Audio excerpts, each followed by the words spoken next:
नमस्कार, आपके साथ मैं हूं सपना मदेशी और आप देख रहे हैं जगत न्यूज 24। तो आइए शुरुआत करते हैं कुछ खास खबरों से। गुजरात राज्य सरकार ने अंकलेश्वर के वालिया चौकड़ी को वालिया से जोड़ने वाली एक जरूरी सड़क को 4 लेन बनाने की मंजूरी दे दी है। राज्य सरकार के कंट्रोल में आने वाली कोसमाड़ी तक की 6 किलोमीटर लंबी सड़क को 33 करोड़ 35 लाख रुपए की लागत से 4 लेन बनाया जाएगा। सड़क का काम अगले 1 साल में पूरा करने का टारगेट है।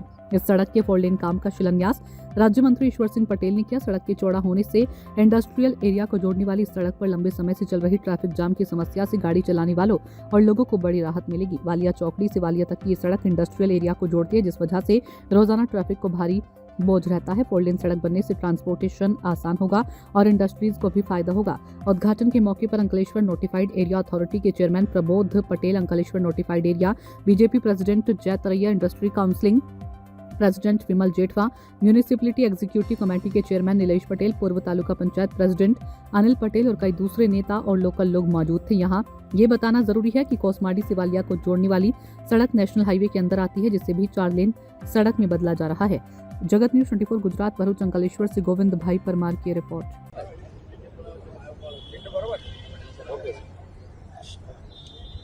देशना यशस्वी प्रधानमंत्री श्री आदरणीय श्री नरेंद्र मोदी साहेब અને રાજ્યના મુખ્યમંત્રી શ્રી ભૂપેન્દ્ર પટેલ સાહેબ, ડેપ્યુટી મુખ્યમંત્રી શ્રી હર્ષભાઈ સંઘવીજી જે રીતે મોદી સાહેબ આ ગુજરાતની અંદર જ્યારે મુખ્યમંત્રી હતા ત્યારે જેમને ગુજરાતે ડેવલપમેન્ટ કર્યું હતું એ જ રસ્તે આપણા મુખ્યમંત્રીશ્રી અને ડેપ્યુટી મુખ્યમંત્રીશ્રી પર ચાલી રહ્યા છે। ત્યારે ઘણા વર્ષોથી આ વિસ્તારના લોકોની માંગ હતી કે વાલિયા ચોકડીથી કોસંબડી સુધીના રસ્તામાં ઇન્ડસ્ટ્રીયલ એરિયા પર આવે છે, રેસિડેન્શિયલ વિસ્તાર પર આવે છે, એને લઈને કાયમ વારંવાર ટ્રાફિક સમસ્યા રહેતી હતી।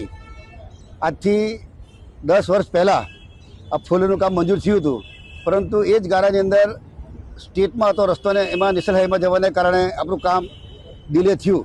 ફરી પાછું જ્યારે સ્ટેટ ગવર્મેન્ટની પાસે આવ્યું અને આપણે અહીંયાથી 6 કિલોમીટર એટલે કે અહીંયાથી વાલિયા ચોકડીથી કોસંબડી સુધી 6 કિલોમીટર એની જે એમાઉન્ટ છે 33 કરોડ 35 લાખ રૂપિયાના ખર્ચે આ વચ્ચે ડિવાઈડર આવશે।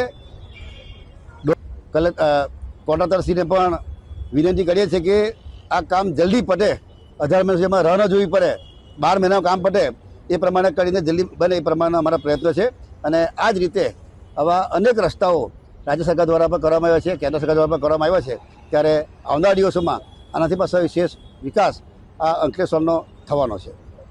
ऐसे ही अपडेट्स के लिए देखते रहें जगत न्यूज 24 और हाँ, हमारे चैनल को लाइक, शेयर और सब्सक्राइब करना बिल्कुल ना भूलें।